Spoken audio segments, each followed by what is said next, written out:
Koto Ryu is because it's the base hip throw. Once you understood the principles of this base hip throw, because there's about 8 more other hip throws, become easier to do. You'll understand the principle. And the main principle that I was explaining over there is that when you're deep in the hip here, okay, if I'm not in the right spot and I try to lift, maybe all of his balance will go onto the right leg and I don't get him off the ground. He's stepping around, or maybe I just can't get him off of his balance. Okay, that's all about placement.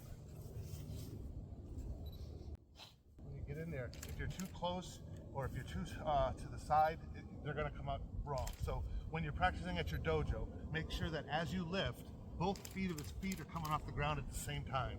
If it's coming off left and right, yep, you're not in the right spot. You want to be able to, I know I'm in that spot to where when I lift, they're both coming up. Okay, that's the spot to look for. Okay, now, so what I see some people doing is as they get in, they're entering really close. See how I'm already attached? So when I try to go down and pull, he's really not at the right angle. So what I'm going to do is when I put this under here, I don't want to step so close. I want to step about here, turn. So now there's a gap between us. That's where this arm comes to play.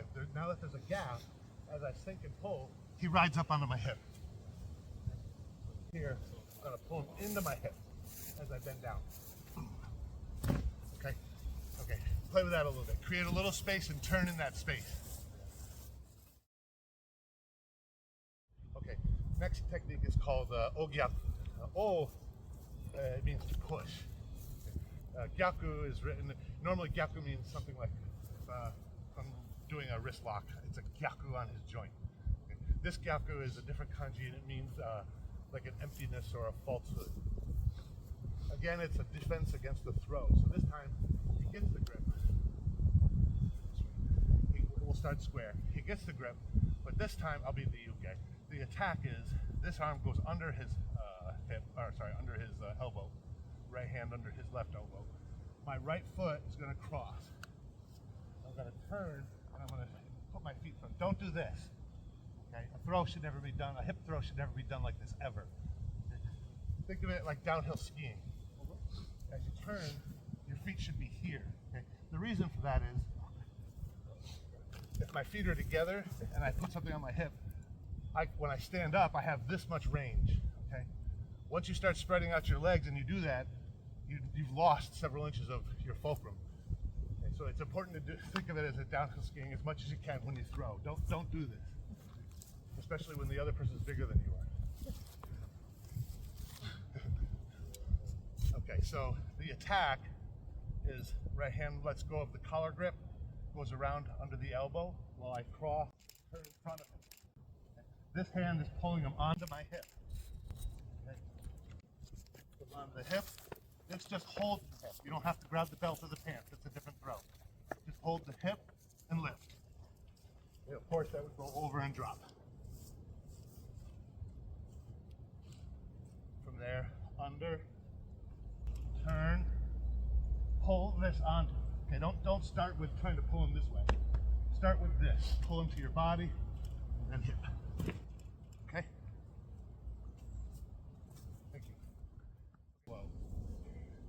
Do is as he comes in, you drop back, throw your hip in, and then try to pull your right arm back.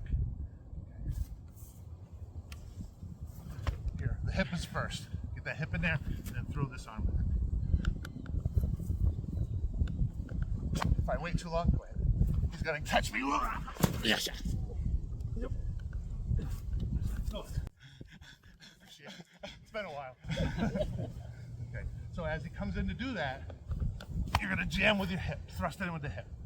Okay, then the hand being shot out is so that you're regaining your balance. Okay, he throws, boom, I resisted, and now I need to get solid in base.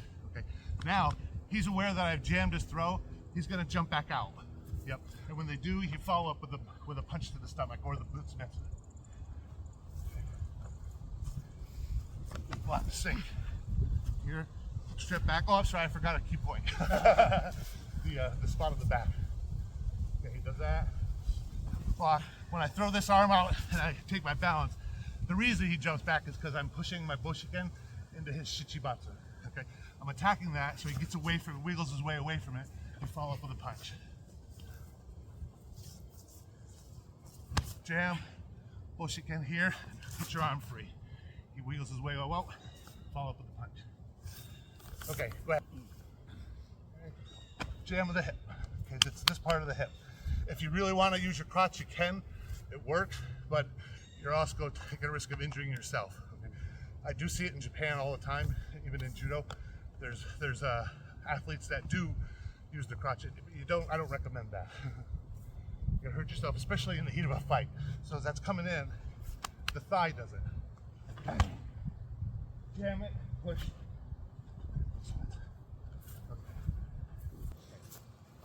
The timing and the way of jamming that hip, okay? As he comes in to turn, if I wait too long, the jam's gonna be very difficult to do. Okay? So as soon as you see those hips flip, like I mentioned before, when this grip happens, I know his hips are gonna turn, or he's gonna go to one side and try to sweep my legs. So I focus on that. As soon as I see those hips turn, jam it with that leg. It's an attack. Really hit it hard. With my hip, I throw those legs and I tip my weight. There's no way he's gonna look beyond the hip now. So this is the empty hold. The name of the technique is oshi, to push, and emptiness. So this is emptiness. There's really nothing I can do that's gonna hurt him that bad, but he feels like I'm attacking him, okay? It could be a knife. He doesn't know. This is the heat of the fight. So I put that in here and he turns and that creates a hole right here. I wanna hit that. As soon as that hole is open, he'd hit it. Okay, now Shichibatsu is the spot. You know what, let me get somebody with just a t-shirt on. Okay, so the spot of Shichibatsu, okay. Generally when people are wearing their pants, they're at that hip level. So the spot where the shoulder and the back come down and the back begins, there's like a concaved area. Okay? This area is the Shichibatsu. Okay? With the thumb, you can press on it and it's painful, okay? But it's not gonna kill him, it's not gonna damage him for 7 days like the name of the technique says. But if I hit that with an elbow, or if I hit it with a shuto, if I hit it with a knuckle punch in here, if you hit that spot hard enough, you can. So I suppose if you were Takamatsu sensei and you had a thumb of steel, then that would be different. But for us, you'd need this, like I mentioned before, you would, as a warrior in those days, you would always have at least a small knife on you. So you would use the knife into that spot.